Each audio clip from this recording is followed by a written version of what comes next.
সাবুরে যে আমার পাশে বসে আছে সে এই পুকুরের মাছ চাষ করছে। এর যে কিছু বিষয় আছে যেটা আমার কাছে খুবই পছন্দের, তার মধ্যে সবথেকে উল্লেখযোগ্য হলো পরিশ্রম। আমি বেশ সময় কাটাই ষোলোয়া বাজারে, সেখানে তার সবজির দোকান আছে আর অনেক জিনিস আছে। লক্ষ্য করেছি যে আমি যাদেরকে চিনি সে সব থেকে ব্যস্ত থাকে এবং অমায়িক ব্যবহার। তার বাবা দোকানে থাকলে কিছুটা সমস্যা অনেক সময় দেখা যায়, কিন্তু এর ক্ষেত্রে সেটা হয় না। পরিশ্রম কেমন করে করে, এই যে দোকানে সারা দিন রাত সে থাকে, পাশাপাশি যে সময়টা সে অবসরে যায় সেটাতে এই পুকুর চাষ করে, আরো অনেক জায়গায় অনেক ধরনের সবজি আনে, কত কি করে। আচ্ছা। তো এই পরিশ্রম, এখন সে 5টা পুকুর দেখছে। তো এই পরিশ্রমটা তার কাছে একটা এমন একটা বিষয় যে মনে হয় যে খুব আনন্দ পায়। কোনো কিছু বেশি করতে গেলে সেটার ভেতরে একটা আনন্দ থাকে। যে তোমার কি এতে আনন্দ পাও যে এত পরিশ্রম তুমি করতে পারো? কিসের অনুপ্রেরণা তোমার মধ্যে আছে? পরিশ্রম করলে শরীর স্বাস্থ্যটা ভালো থাকে, আর্থিক দিক দিয়ে একটু স্বাবলম্বী হওয়া যায় হুম। এবং পরিশ্রম জীবনের সফলতার মূল লক্ষ্য হলো পরিশ্রম। পরিশ্রম না করলে সফলতা অর্জন করা যাবে না। আমি ব্যবসার পাশাপাশি 5টা পুকুর নিয়েছি, পুকুরে মাছ চাষ করছি। দেখা যাক, আল্লাহ যদি তাকায় তাহলে পরে আমি অনেক উপরে ওঠার চেষ্টা আছে। কিন্তু তারপরেও একটা আনন্দ, মানে টাকা পাওয়া যায়, এটা একটা আনন্দ। মানুষ তারপরে পছন্দ করে, এটা একটা আনন্দ। তারপরে হচ্ছে আপনার হলো যে আমার ছোটোবেলা থেকে আমার স্বপ্ন ছিল আমি মাছ চাষ করব, আমি পুকুরে ব্যবসা করব। পাশাপাশি আমার জমি আছে অনেকগুলো, আমি কলা লাগাইছি জমিতে এবং অনেক কুশল লাগাবো জমি আর কি। ওগুলো আমার আম্মার জমি, আম্মা পেয়েছে, এখন আর কি আমারই। আচ্ছা, এটা পারিবারিক কিছু ব্যাপার থাকে, যেমন বাবা বা মা ভীষণ পরিশ্রমী হলে সন্তানদের কেউ কেউ এরকমটা হয়। তো তোমার কি মনে হয়েছে যে তোমার বাবা বা মা বা কেউ অনেক বেশি পরিশ্রম করে, সেটা তোমার ছোটবেলা থেকে দেখেছো? মোটামুটি আমার আব্বা আম্মা মিডিয়াম, অত পরিশ্রমিক না, তবে মোটামুটি পরিশ্রম তারা একটা সংসার জীবনে যা প্রয়োজন সেটা করে। আচ্ছা, মাছের ব্যাপারে আমি একটু সতর্ক করি, সেটা হলো যে সব থেকে কষ্ট পায় হলো মাছ। কিভাবে আমরা তাকে জিয়ে রাখি, পানির মধ্যে ডুবিয়ে রাখি, যত ঘন্টা বাঁচানো যায় সেটা করি। তারপরে বড়শি দিয়ে যে কালা ফুটিয়ে মাছের গলায় লাগে, তারপরে আবার উপরে যখন উঠে ছটপট করে আমরা পাত্তা দিই না। আর যত দেরিতে মানে মরে সেটাই আমরা পছন্দ করি। কিন্তু আমি যখন দেখি যে আমাকে একটা মাছ দিল কেউ, তখন আমি গলাটা একেবারে প্রথমেই কোপ মেরে কেটে ফেলি, যাতে খুব দ্রুত সে মারা যায়। যদি পাখির দিকে তাকাই তাহলে উল্টা, পাখি সব থেকে বেশি আরামে থাকে, উড়ে বেড়ায়, এখানে সেখানে খায়। আবার সেই পাখির একটু কষ্ট দেখলে আমাদের বুকটা ফেটে যায়। যেমন চিটং থেকে আমরা ফিরছিলাম, মিরসরাইয়ে যাব, সেখানে যেতে এই রোদ ফাট, একেবারে ভীষণ রোদের তাপ, একটা পাখির একটা পাখা ওই পাকার উপরে লেগে গেছে রাস্তার উপরে। তা আমাদের গাড়ি তো বিদেশি আছে, আমেরিকান আছে, সম্ভব না গাড়ি থামিয়ে চিটংয়ের মতো ব্যস্ত রাস্তায় যে পাখিটা আটকে গেছে, বাঁচানোর কোনো সুযোগ নেই। কিন্তু এটা যখন মাছের ক্ষেত্রে হয় তখন সেটা কাজ করে না। মহিলারা কি করে, আগে তো ছাই ব্যবহার করতো, ছাই দিয়ে ডলছে, কাটছে, মাছটা কিন্তু লাফাচ্ছে। আর কই মাছের প্রাণটা অনেক শক্ত, অনেক দিন ধরে পানির মধ্যে ডুবিয়ে রাখে। তো যারা এই যে মাছ বড়শি দিয়ে ধরে তাদের একটা ভীষণ মজা আছে। আমি আবার এটা পছন্দ করি না এই কারণে যে অনেক কষ্ট পাই। এটা স্বাভাবিক, সব সৃষ্টি আল্লাহ করেছেন, ইসলাম ধর্মে বলা হয়েছে আমাদের মঙ্গলের জন্য, আমাদের ভালোর জন্য। তো মাছ তো আর আমরা ফেলে দিচ্ছি না, মাছ তো আমরা খাচ্ছি। কিন্তু পাশাপাশি একটু খেয়াল যদি রাখা যায় যে মাছটা এত কষ্ট না পায়। তো এরকম তোমার কি কোনো ভাবনা কখনো কাজ করেছে যে মাছের যে কষ্ট, এরকম তুমি কখনো ভেবেছো কিনা? পৃথিবীতে আল্লাহ তাআলা সৃষ্টি করেছে প্রত্যেকটা জিনিসই। তো মাছ হলো এমন একটা প্রাণী, তাকে দেখার খুব সৌন্দর্য। এবং যে মাছটা যখন বড়শিতে ধরা হয়, যে শিকার যাই করে তাই কিন্তু আনন্দ পাচ্ছে। কিন্তু যে মাছটা ধরায় মানুষের যেমন হাসি দিয়ে কোপ মারলে কাটলে যেমন কষ্ট লাগে, ঠিক অনুরূপ মাছেকেও যদি ওই কোপ মারা যায়, ঠিক অনুরূপ সেরকমই ওই কালা ফুটাইলে ঠিক সেরকমই কষ্টটা পাওয়া যায়। তে আমরা যখন মাছটা পুকুরে বড়শি দিয়ে তুলি, মনের মধ্যে খুব আনন্দ হয়, কিন্তু ছোট সাওয়াল যখন ওই কোলের লেজের আনন্দ পাই, ঠিক সেই আনন্দটাই আমরা মাছটা ধরলে পাই। কিন্তু সাওয়াল যখন ওই যে কোনো জায়গাতে কাটি যায় খামায় যে কষ্টটা পাই, ঠিক একটা মাছ যখন পুকুরে তোলা হয় তখন মাছের ঠিক সেরকমই কষ্টটা লাগে, এবং তা মাছের যে পরিবার পরিজন বাপ মা আছে তাদেরকেও ঠিক সেই রকমই কষ্টটা লাগে। যেমন গানে বলছে এ, ওই যে পুঁটি মাছ ক্যাটক্যাটায়, এটা সেটা বলে ট্যাংরা মাছ ক্যাটক্যাটায়, পুঁটি মাছের প্রাণ যায়। তো দেখা যাচ্ছে সব শ্রেণীর যে পশু বা অ্যানিম্যাল হ্যাঁ, সবার ক্ষেত্রে এটা প্রযোজ্য। পৃথিবীতে যত পশু পাখি বা মানে যতই সৃষ্টির জীব আছে, উদ্ভিদ না জীব, সকল কিছুই যদি আপনি ওই কাটেন বা মারেন বা লাগে, মানুষের যেরকম আঘাত লাগে, ঠিক অনুরূপ ওই একই আঘাতই সকল প্রাণীকেই লাগে। আমি একটা প্রশ্ন করি, এর আগে ফেসবুকে আমার ইউটিউবে দেওয়া আছে, সেটা হলো কোন প্রাণীকে আমরা মানে ভুল বুঝি সব থেকে বেশি। এক্ষেত্রে আমি বলেছি সাপের কথা, পুকুরে সাপ পাওয়া যায়।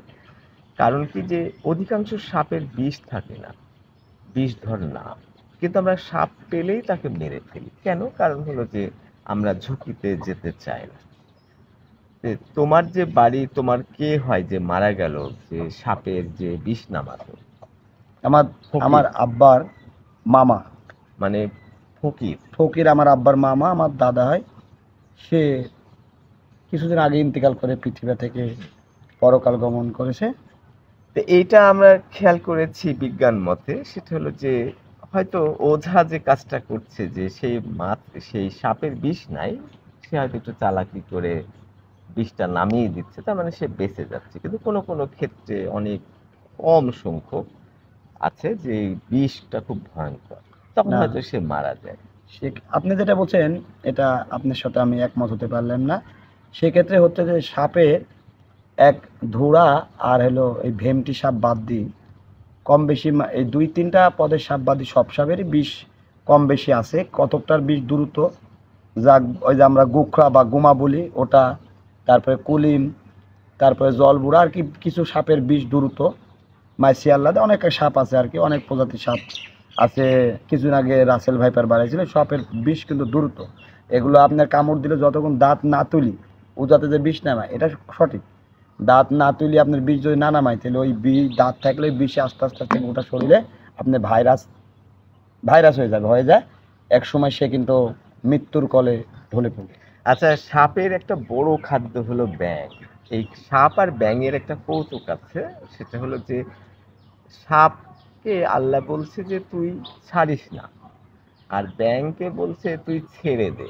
তার মানে তারা চেয়েছে আল্লাহ তুমি আমাকে বাঁচাও, ব্যাঙ বলছে, সাপ বলছে আমি যেন খেতে পারি। তখন এই দুইজনকে বুদ্ধি শিখিয়ে দিয়েছে। যখন ধরেছে সাপটা, তখন ব্যাঙটা ওই আল্লাহর কথা শুনে ছেড়ে দিয়েছে। তখন সাপ মনে করছে ব্যাঙ তো মরে গেছে, সে আবার ছেড়ে দিয়েছে, ব্যাঙটা লাফ দিয়ে পালিয়েছে। এখন ব্যাঙ খুব খুশি, আল্লাহ তুমি আমাকে বাঁচালে, আবার সাপ অভিযোগ করছে আমাকে খেতে দেবে না।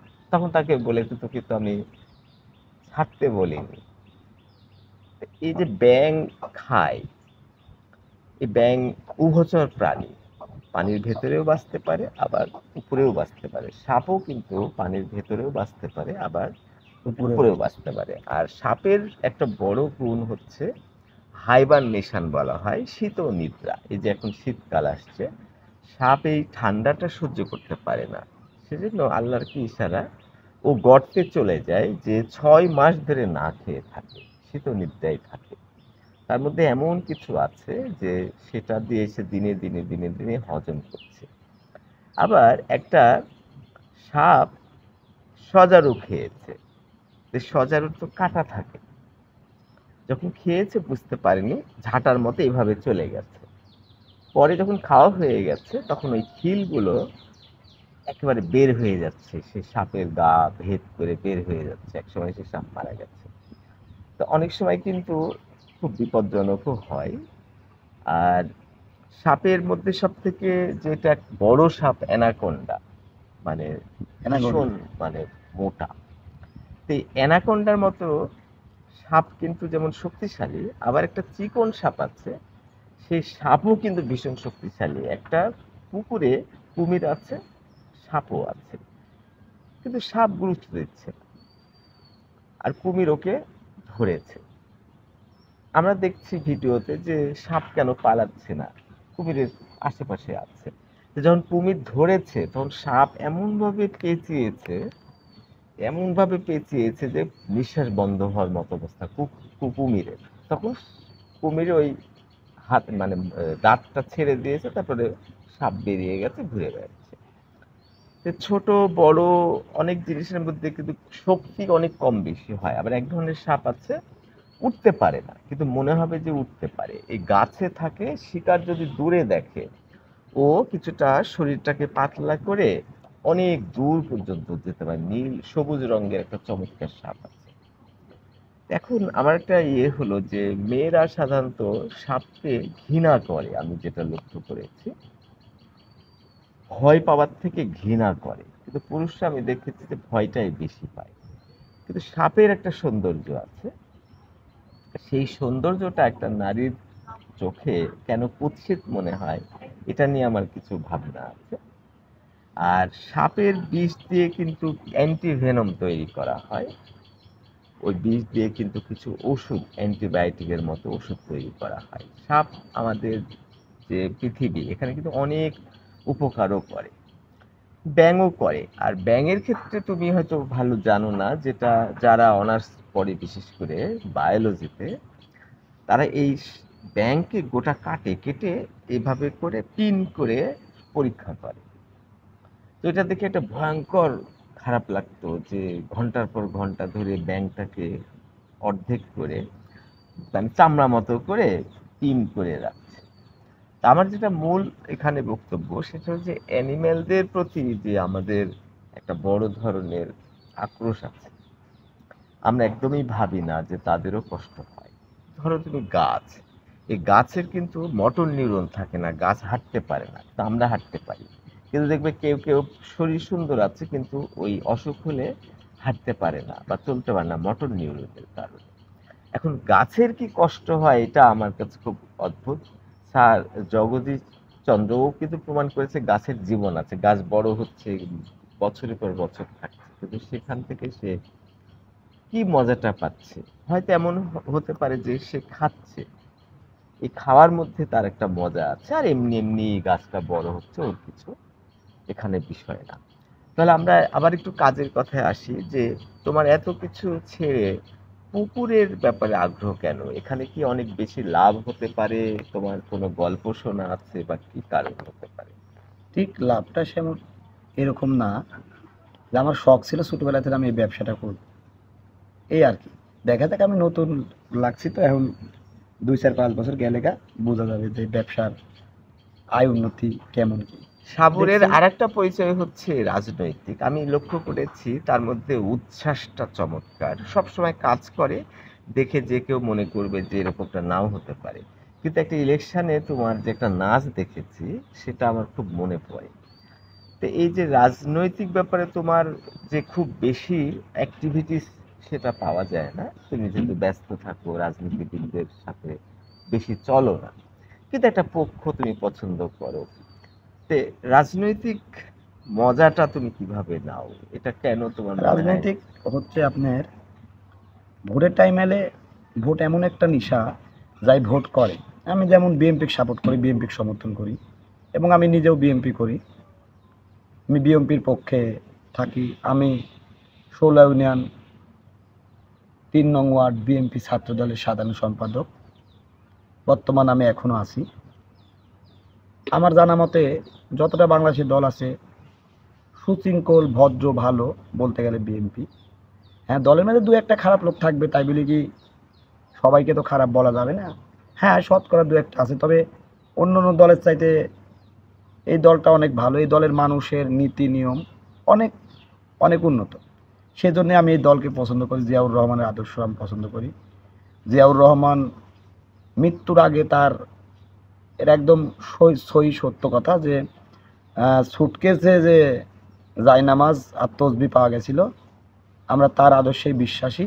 সে সবসময় ইসলামের পক্ষে, কোরআনের পক্ষে কথা বলে গেছেন এবং মৃত্যুর আগে তিনি একটা কথা বারবার বলে গেছেন যে মৃত্যুর কিছুদিন আগ মুহূর্তে তিনি তার দলের অঙ্গ সংগঠনকে বারবার নির্দেশ দিয়ে গেছেন যে তোমরা কখনো অন্যায় খারাপ খারাপ কাজে যাবে না এবং কোনো অন্যায় অবিচার করবে না, সকল মানুষের সুষ্ঠু এবং ভালো কিছু করার চেষ্টা করবে, খারাপগুলো পরিত্যাগ করবে।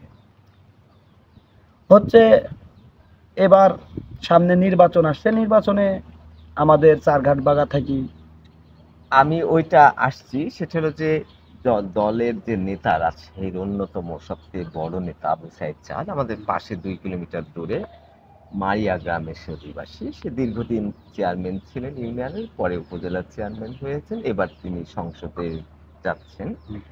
তো তোমার কাছে আমি পরে আসছি, সেটা হলো আমি যখন রাজশাহী যে সাহেব বাজার সেখানে যখন আমি বের হই দেখছি যে অনেকগুলো বাস। আমি খুব অবাক হই যে একটা ইউনিয়ন পরিষদের চেয়ারম্যান, সে জেলে গেছে, জেল থেকে মুক্তি পেল যখন, তখন অনেকগুলো গাড়ি নিয়ে তাকে সংবর্ধনা দিয়ে নিয়ে আসছে। তো এই দৃশ্যটা আমার কাছে খুব অবাক করে। তখন আমি অনার্সের ছাত্র, আমি এগুলো একেবারে বুঝি না।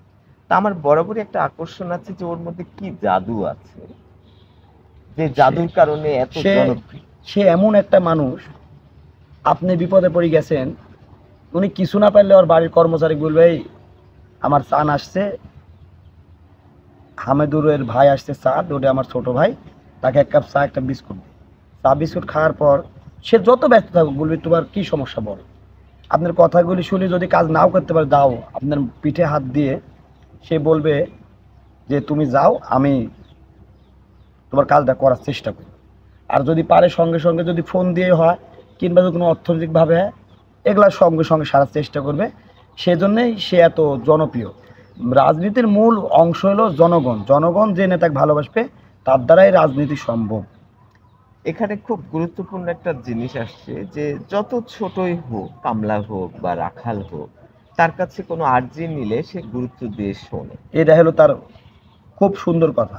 এবং আমার মনের দৃঢ় বিশ্বাস এবার ফেব্রুয়ারিতে নির্বাচন, এই নির্বাচনে আল্লাহ যদি কোনো বালা মুসিবত না দেয়, আবু সাইদ চাঁদ মিনিমাম বাংলাদেশের মধ্যে পাস তো করবে ইনশাল্লাহ বিপুল ভোটে, বাংলাদেশের মধ্যে একটা রেকর্ড ভোটে উনি পাস করবেন। আর পাশ করার পরে প্রতিমন্ত্রীর থেকেও তার মন্ত্রী হওয়ার সুযোগ হ্যাঁ আছে কিনা? হ্যাঁ, তিনি যদি ব্যাপক ভোটে পরাজিত করতে পারে, আমি চারঘাট বাগা মানুষের কাছে বিনীতভাবে অনুরোধ করছি আপনারা সবাই আবু সাইদ চাঁদকে ধানের শীষ প্রতীক দল থেকে দিয়ে তাকে ভোট দিবেন এবং তিনি পাশ করার পর যদি মন্ত্রী হতে পারে তাহলে আমার চারঘাট বাগার মানুষের অনেক উপকার করার সে চেষ্টা করবে। বিগত দিনেও সে মানুষের উপকার করেছে, সেক্ষেত্রে তে মানুষের উপকার করার চেষ্টা করবে, এই আর কি। আচ্ছা, কোনো একটা অভিজ্ঞতা বা কোনো একটা দৃশ্য মনে পড়ে যেখানে তুমি তাকে অনেক মহান কোনো হ্যাঁ দেখেছি, ব্যক্তিত্ব, এরকম কোনো দেখেছি অনেক, উদাহরণ আছে অনেক কিনা দেখেছি মনে পড়ে? অনেক। এবারেই ধরেন আপনার এই 5 আগস্টে শেখ হাসিনা ম্যাডাম চলে যাওয়াতে অনেক মানে আওয়ামী লীগের লোক অনেক অন্যায় অত্যাচার করেছে, অনেকজনের বাড়ি ঘর দোকানপাট বা অনেক কিছু সাধারণ জনগণ ভাঙতে লাগিয়েছে। আবু সাইদ চাঁদের নেতৃত্বে সেটা বন্ধ হয়ে গেছে। অনেক কিছু ভাঙ্গা চূড়া মানে অনেক লোকের অনেক ক্ষতি করার চেষ্টা করেছে। আবু সাইদ চাঁদ সেখানে উপস্থিত হয়ে সকলকে মানা করে দেশটা শান্ত রাখার চেষ্টা করেছে। এবং চারঘাট বাগার যে জনসাধারণ শতকরা 80% মানুষ এখন বর্তমান, 80 না হলেও 65 থেকে 70% মানুষ তার কথা শুনে। আচ্ছা, এই যে দহে যে 5ই আগস্ট শেখ হাসিনা যখন ইন্ডিয়ায় চলে যায়, সেই দিনে আমার সামনে আমি দেখেছি মাছ মারার যে বিষয়টা, সেখানে আবু সাইদ চাঁদ কতটা ভূমিকা রেখেছে? আবু সাইদ চাঁদ তো আপনার বিষয়টা প্রথমে বুঝতে পারেনি, উনি বাসায় চলে গেল। ওই আপনার বিএমপি ইউনিয়নের কিছু আরমান চাচারা কিছু নেতাকর্মী ছিল, এখানে ধরেন আপনার ওই নেতাকর্মীরা বাধা দিছে, সাধারণ জনগণে সব দলেরই ছিল, আওয়ামী লীগ বিএমপি জামাত জাতীয় পার্টি, এখানে মাছ মারা ক্ষেত্রে সব দলের লোকই ছিল, সব গ্রামের লোকই কম বেশ ছিল। তাতে আপনার ওই আরমান চাচারা বা আরও অনেকেই আমার এই গ্রামের মান্দুর ভাইরা বদি চাচারা ওই মানে আপনার অনেকেই রাজুল চাচারা মনে মানে মেলা লোকই মানা করার পরেও সাধারণ লোকজন মানে ওই আওয়ামী লীগের কালাম চেয়ারম্যান একটু বেজার ছিল, এই কারণে আর কি আরও লোকজনের প্রতি আওয়ামী লীগের লোকজনের প্রতি বেজার ছিল। সেক্ষেত্রে ওই আপনার দয়ের মাছ জোরপূর্বকভাবে মাইলা, কিন্তু বিগত একদিন পরের দিনই মাছ মারার পরের দিন, একদিন 2 দিন মাছ মারার পরের দিন 3 দিনকার দিন আবু সাইদ চাঁদ চেয়ারম্যান নিজে আসি পুকুরের পাড়েতে বলে যায় তোমরা কেউ আর মাছ মারো না, যদি মাছ মারো এই দায়ভার আমি কিন্তু নিতে পারবো না। তখন স্বেচ্ছায় জনগণ মাছ মারা থেকে বিরত থাকে। এবং এই মাছটা মারাটা অ্যাকচুয়ালি খালি তো এখানে আওয়ামী লীগের লোকের শেয়ার ছিল না, বিএনপি জামাত জাতীয় পার্টি সব লোকেই ছিল। এখানে মাছটা জোরপূর্বক মারলেতে সকল লোকই ক্ষতিগ্রস্ত হয়েছে, এই আর কি। আচ্ছা, সেক্ষেত্রে আমরা হয়তো পরবর্তীতে তাকে পেলে অনেক উন্নয়ন হতে পারে এমনটা। হ্যাঁ আর কি, আবু সাইদ চাঁদ চেয়ারম্যান যদি আল্লাহ তাকে পাশ করায়, কোনোদিন তো সারঘাট বাগার মাটির মানুষ কেউ তো এমপি হতে পারেনি, একজনও এমপি হতে পারেনি, আওয়ামী লীগ থেকেও পারেনি, বিএনপি থেকেও পারেনি, সারঘাট বাঘার যে মানুষ থেকেও হতে পারেনি। একবার কবির সাহেব হলো বারকির মানুষ, ওই সাহারে আসি বারকির মানুষ, ওই থান্ডু আসি বারকির মানুষ, সবই বাইরের মানুষ এমপি হয়ে এখান থেকে গেছে। ওই সারঘাট বাঘার মানুষ তো কেউ এমপি হতে পারে না। আমরা দেশবাসীর কাছে, সারঘাট বাঘা মানুষের কাছে বিশেষভাবে একটি বারবার অনুরোধ করে বলছি, আপনারা একটা বার আবু সাইদ চাঁদ চেয়ারম্যান সে সম্পর্কে আমার বড় ভাই, তাকে আপনারা ধানের শীষ প্রতীকে ভোট দিবেন, এই আপনাদের কাছে একটা বিশেষভাবে অনুরোধ করছি। আচ্ছা, তাহলে আমরা আরেকটা বিষয়ে যাই, যে তুমি সবজি বেচো দীর্ঘদিন হলে, তার সাথে আবার চাল ডাল সবই থাকে, এখন মনোহারি দোকান বলতে গেলে মালেকার মোড়ে এখন হাতে গোনা 5-10টা দোকান যদি পড়ে, তার আমার দোকান পড়বে অ্যাকচুয়ালি। এখন মিথ্যা কথা বলার এখানে কোনো অবকাশ নাই, যেটা সত্য সেটাই বলতে হবে। আল্লাহ দিলে আমার দোকানটা বড় হয়েছে, ব্যবসা বাণিজ্য ভালো। এখন আমি তো আগে খুব একদম নিম্ন শ্রেণীর লোক ছিলাম, এখন আমি মধ্যবিত্ত একজন লোক, যেটা সত্য সেটাই বলতে হবে। আমি আল্লাহর অশেষ রহমতে আমি এখন বর্তমান খুব ভালো আছি। তুমি সম্প্রতি বাবা হয়েছো, এই ব্যাপারে কিছু বলার আছে? অনুভূতি কেমন? না, আমি এখনো বাবা তো হইনি, এখনো এখনো মানে একটা প্রসেসে আছে। হ্যাঁ আল্লাহ দিলে আচ্ছা একটা আচ্ছা, প্রয়োজন। আমি হয়তো এটা ভালো জানতাম না। আর তোমার তাহলে শীতে বা গরমে এর ব্যাপারটা কি, গরম পছন্দ কি না ঠান্ডা শীত পছন্দ? বাংলাদেশ হচ্ছে 6টি ঋতুর দেশ। এদেশে অ্যাকচুয়ালি 6 মাস শীত ধরায়, 6 মাস গরম, কিন্তু একটা তো 6 মাস শীত পড়ে না। মূলত শীত হলো পুষ মাঘ, 2টা মাস শীত পড়ে।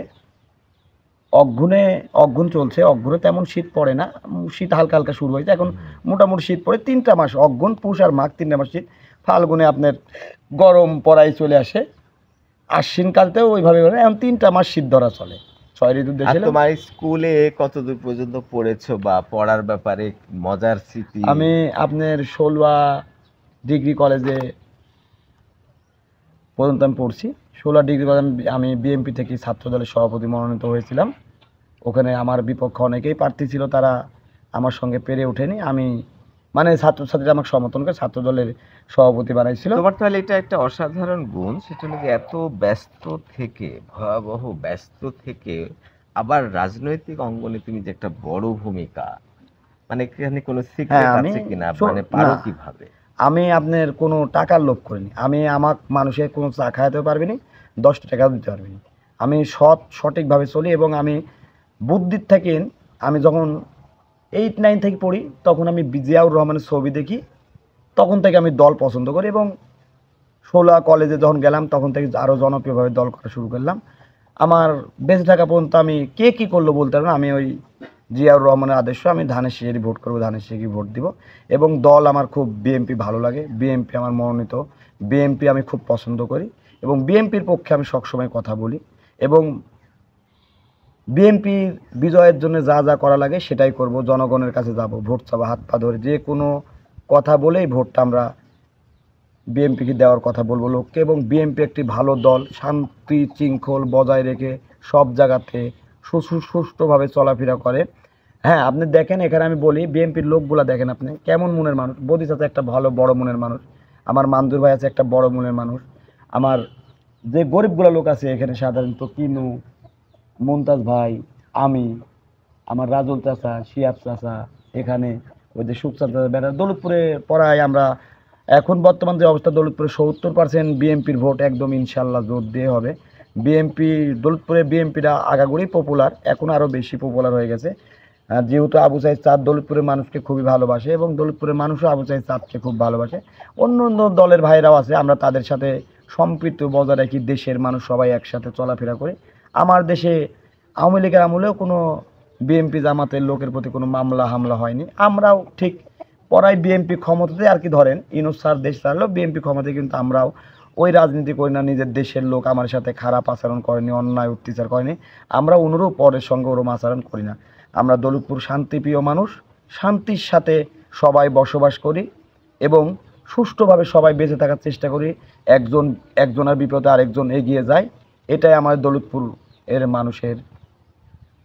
আচ্ছা, এই সুষ্ঠু আবু নির্দেশ। সাইদ চাঁদের বিচারে আমি একটা জিনিস লক্ষ্য করেছি, খুব বেশি আমার সুযোগ হয়নি। আমি দেখেছি যে একটা সময় শেষের দিকে সে নিরপেক্ষ থাকে, বলে যে এই বিপক্ষের 3 জন যাও আর তোমরা 3 জন যাও, বা 5 জন, বা এরকম। সাধারণত 3 জনই আমার চোখে পড়েছে, যে তারা গিয়ে তাদের মধ্যে কথাবার্তা হয়ে একটা রায় ঘোষণা করে, হ্যাঁ, এবং সেখানে আবু সাইদ বলে নেয় যে দেখো তোমরা মেনে নিবে কিনা, আমি তো এর মধ্যে নাই, নিরপেক্ষ, তোমারও 3 জন আসছে, বিপক্ষেরও 3 জন আসছে, তারা যে সিদ্ধান্ত নেয় তা তোমরা মেনে নিবে কিনা। যখন রাজি হয় তখন সে বলে যে এই রায় করা হয়েছে।